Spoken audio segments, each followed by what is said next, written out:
Hello, my name is Joshua Bevins. Hopefully you can hear me all right. The microphone is being blocked. Hang on, just hopefully you can hear a little better like that. I really hope so. We're just gonna go with that. I'm pray. All right, sorry. So I'm wasting time.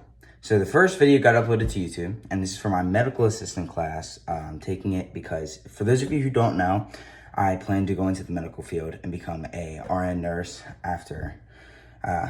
This is for my medical assistant class in high school. This is my last year of high school. I'm going to be graduating and then taking colleges. And well, not taking colleges, but taking courses and hoping to get into college. And then if I get into college, I'd like to study and become a RN nurse. I think it's fun. I love to help people. It's my dream. For those of you who don't know, my family's had a past history of being in hospitals, and I just want to be able to help. Being little and not being able to do anything for family, especially family who is in a hospital, and all you can do is stand there and watch, is absolutely terrible.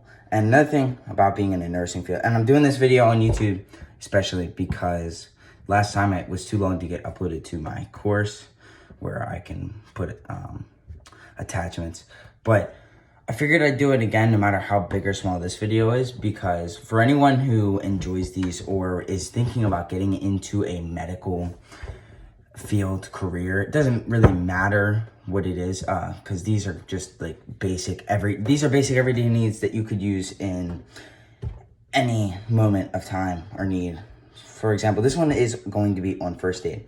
So I obviously don't have any cuts, not that I know about, but I have everything here. So the simplest things that you may need for first aid, I'm going to be doing an abrasion. So there's many types. There's lacerations, cuts, stab wounds, bullet wounds. The list can go on and on. Bruises, for example. Now, bruises, you really just need the ice, lift up the area. The list goes on and on, but I have a few things. I'm going to be doing an abrasion. I'm going to be pretending that I have a tiny cut / like rug burn. So an abrasion is like a scrape or a small cut on the top layer of the skin, and you can get them by, say, falling off your bike on the road and landing on the concrete. Skin scrapes, you get a cut, breaks the skin, nothing too terrible, but it can be so simple as the tiniest cuts that you let be and don't clean, and then you get an infection, which can lead to many things. Death. You can even lose your arm if you don't take care of it in time. And so that's why it's so important that you have just these little basics. And so one of the most important things is peroxide, hydrogen peroxide. So this is a spray bottle. You have pour bottles. There's a couple different bottles, but I like the spray bottle. Works the best. Spray it, get the area. I usually do it a few times. When you're done, first of all, never rub an area. First of all, if it's an irritated area, it's not going to help. Always dab. So if you don't have, one of the biggest things is triple antibiotic. Now, usually I'll use peroxide anyway. Peroxide, when it bubbles, that's one way of really knowing that you've got you're getting dirt. There's dirt. The more bubbly, the more dirty. But peroxide is a really good way of cleaning it, especially for minor cuts.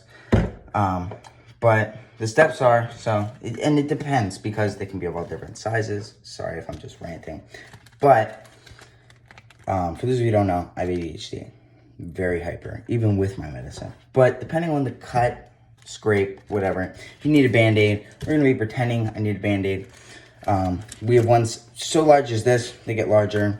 For really bad scrapes, you've got gauze and like actual bandaging and wraps.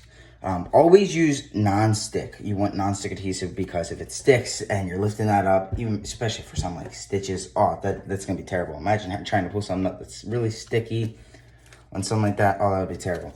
So there's far smaller than this, but this is as simple as like being about as thick as a finger, just about.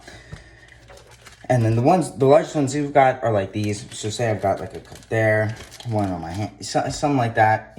Certain areas go in certain things. And so that's why there's so many different types of bandages. There's the ones that have loops and rings.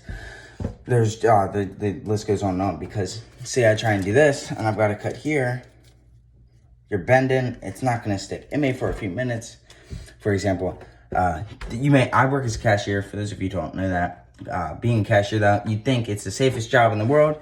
It's not. And I get cuts on my hand all the time because of the sidebars, and they've got sharp edges.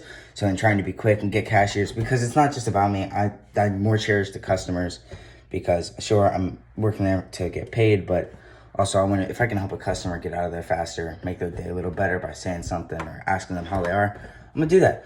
And so that's why I cherish my job and working with people, because it's just as simple as asking someone how their day is or asking them how they are. That can make their day. So anyway, back to the point at hand. I'm going to be acting like I have a abrasion right there. The first thing you always want to do is make sure you run it under some, I'd say warm water. You don't want too hot, because obviously you can burn yourself. But you want it warm enough so that it actually is cleaning the area. Because if it's cold water, it's not going to be doing too much good for it. Because, you know, when you boil water, if it's, say, dirty water, and you're trying to drink it, you got to boil that water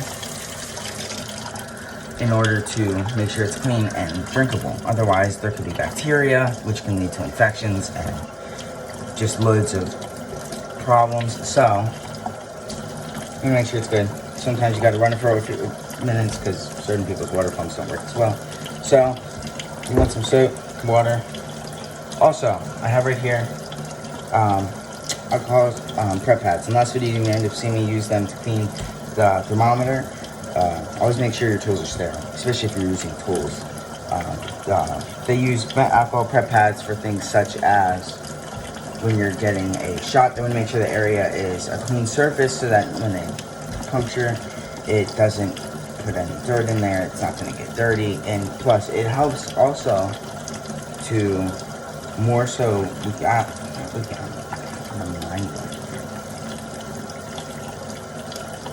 But anyway, really helpful, great for cleaning things, cleaning phones. Because honestly, if you didn't know, it's taking forever to warm up. If you didn't know, one of the most dirty surfaces ever is your phone. More dirty than the average toilet, believe it or not. Because you're constantly on your phone, you take your phone places, you're always touching your phone. So any bacteria that you're carrying on your hands, you're touching it on your phone. If your toilet comes to the bathroom, that's getting on it.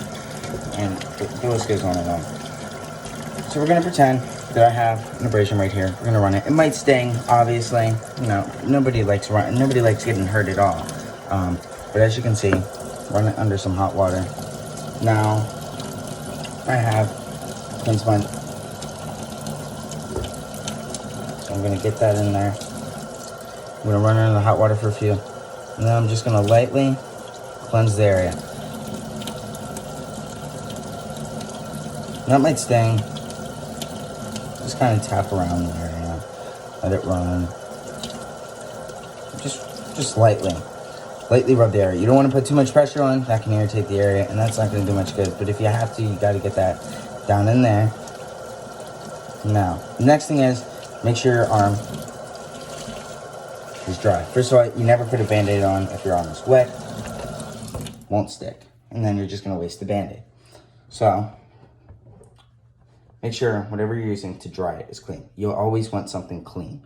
So, when doing this, you want it really dry.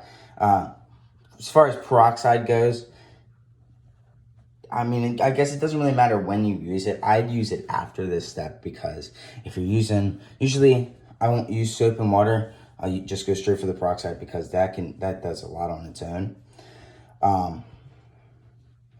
But we're gonna do the proper medical standpoint steps to do this. And so yeah, and also you can be creative with this stuff. If you're working with a patient, you go into the medical field. You can make fun talk, you can make jokes. I crack puns and stuff all the time. You might have noticed a few when I was working with my mom, on the one yesterday. And that one took forever. We were trying to find things, couldn't find things. I had to improvise. I could have edited it down, didn't think about it right away. I was in a rush. So, next thing you want to do. Now, if you use peroxide, you want to make sure it's not bubbling too much. When you're done with that, usually what I'll do is I'll take a clean paper towel and just lightly dab the area, get the area cleaned up from the peroxide, because now it's all clean. You don't want to run it underwater, because that kind of defeats the point of spraying that. Next up, you're gonna wanna take some antibiotic ointment. Always make sure your hands are washed. And you can either wipe this down on the Band-Aid or bandage, whatever you're using. And then it'll just spread. But honestly, we are going. So what I always do is always make sure that half of the Band-Aid is open, because it's always got the halfway point. For those of you who can't see, right there. That's the part that goes on the skin. So, I'm gonna put some of it on my finger here. And you don't want too much, never too much. I mean, it can depend on how large the area is, but you never need too much, because just a little bit is gonna go far. So, and just lightly do it. Just get it everywhere.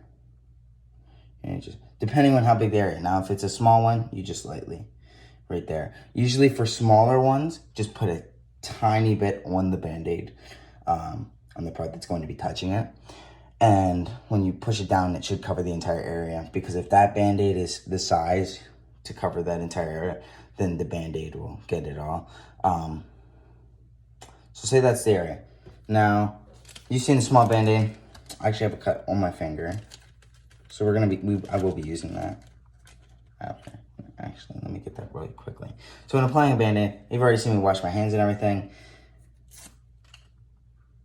I'm applying a Band-Aid, white area on it, lightly cross. Make sure that you got it all. Not too tight. You don't want to cut off any circulation. Believe it or not, Band-Aids are tighter. It's always the little things that you never expect. Make sure that you can bend your finger all right. You don't want it in an improper place, and then you're just going to have to take it off. And again, that wastes a Band-Aid. Now, I'm going to be lifting it up so you can see me a little bit more. Now we got that on my finger. Now that the area has been covered,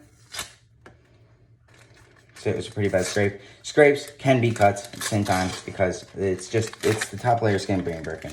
Cuts are more so classified as a larger area of skin or a deeper cut. So, now that that's cleaned, if you got the whole area, lightly place it down, rub it down. I always do this. Rub with it.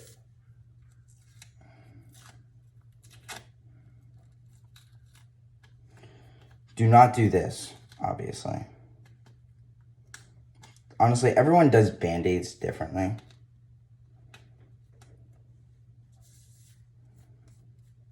But you just want to make sure that it's all stuck. Make sure that you get all the air bubbles out. It's like a foam protector, honestly. That's how you want to see it. It sticks. Make sure it's stuck good, that you got all the air pockets out. As you can see, all good. And so with that, area is covered. Make sure that depending on the type of cut, depending on if it's bleeding a lot, you're going to want to change the Band-Aid every few hours to every other day to every day. And then you want to let it air out so that it can get the air and get the natural environment, so that it can breathe and heal properly. Because when you heal, what it is your body is duplicating the cells and providing your body those cells so that it can heal where it was, because your body's made up of cells, and so those cells are everywhere. And so if you lose skin, your cells are going to duplicate to make more skin.